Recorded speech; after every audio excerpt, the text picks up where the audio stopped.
Saudara-saudara yang kekasih dalam Tuhan Yesus Kristus, di dalam firman Tuhan, gereja Tuhan digambarkan seperti ladang Allah atau bangunan Allah.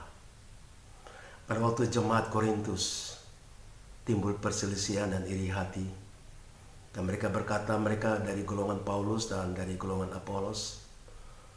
Paulus menjelaskan kepada mereka bahwa Apolos dan Paulus adalah teman sekerja Allah, adalah pelayan-pelayan Allah yang bekerja di ladang Allah dan juga yang bekerja di bangunan Allah. Ladang Allah dan bangunan Allah itu menggambarkan tentang gereja. Paulus dan Apolos sebagai hamba Tuhan melayani di gereja yang didirikan oleh Tuhan. Gereja adalah eklesia, adalah kumpulan orang-orang yang percaya kepada Tuhan Yesus, yang telah keluar dari kegelapan dan telah berada di dalam terang yang ajaib. Orang-orang yang telah hidup di dalam terang Tuhan dan ditebus oleh darah Tuhan Yesus lewat kayu salib. Maka setiap yang percaya kepadanya, mereka adalah orang-orang terang.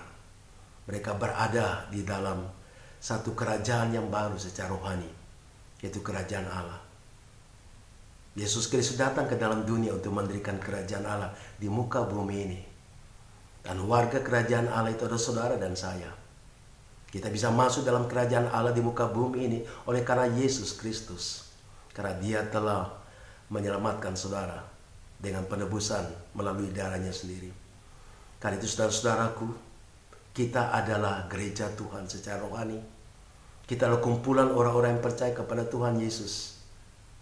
Dan Tuhan ingin supaya kumpulan orang-orang yang telah percaya pada Tuhan Yesus yang ada dalam kerajaan Allah secara rohani di muka bumi ini, kita memiliki satu fungsi dan tanggung jawab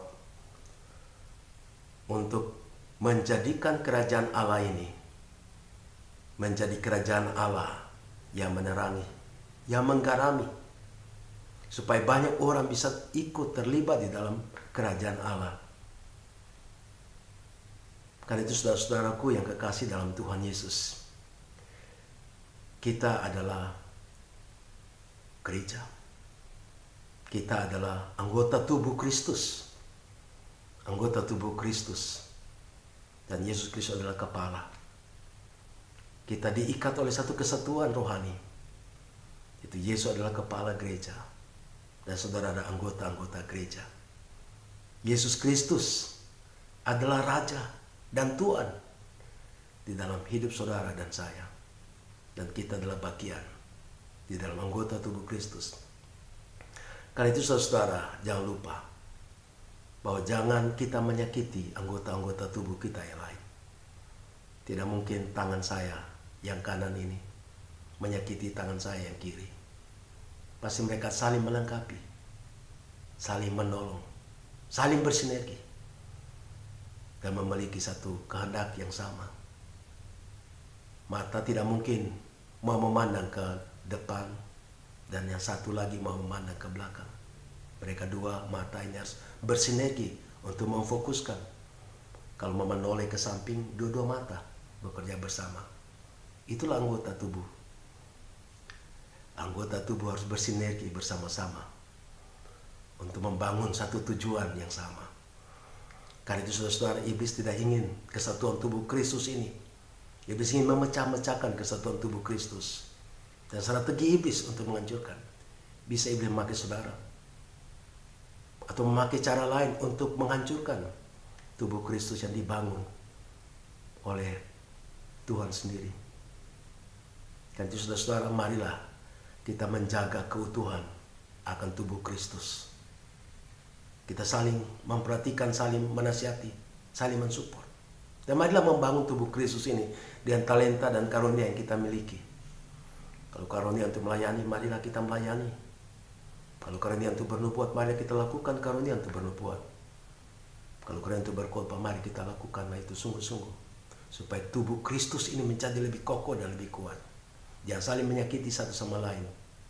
Tapi mari kita bersinergi untuk memperluas kerajaan Allah di muka bumi ini. Saudara-saudaraku yang dikasihi oleh Tuhan Yesus, apapun tantangan yang datang untuk merongrong gereja di muka bumi ini, sadarlah bahwa saudara dan saya adalah pelaku yang strategis untuk dipakai oleh Tuhan. Dan Tuhan akan memberikan talenta dan kemampuan bagi kita untuk kita konsisten melakukan tugas-tugas kita sebagai anggota tubuh Kristus, untuk memperkokoh, memperkuat tubuh Kristus di muka bumi ini.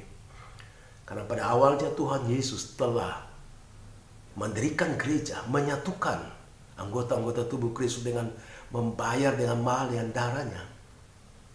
Dan Roh Kudus telah memimpin, menyempurnakan anggota tubuh Kristus dalam satu persekutuan yang indah. Karena itu pun kita juga harus berjuang supaya anggota tubuh Kristus semakin lebih kokoh, semakin kuat, bersinergi untuk memperluas tubuh Kristus atau kerajaan Allah yang di muka bumi ini diperluas.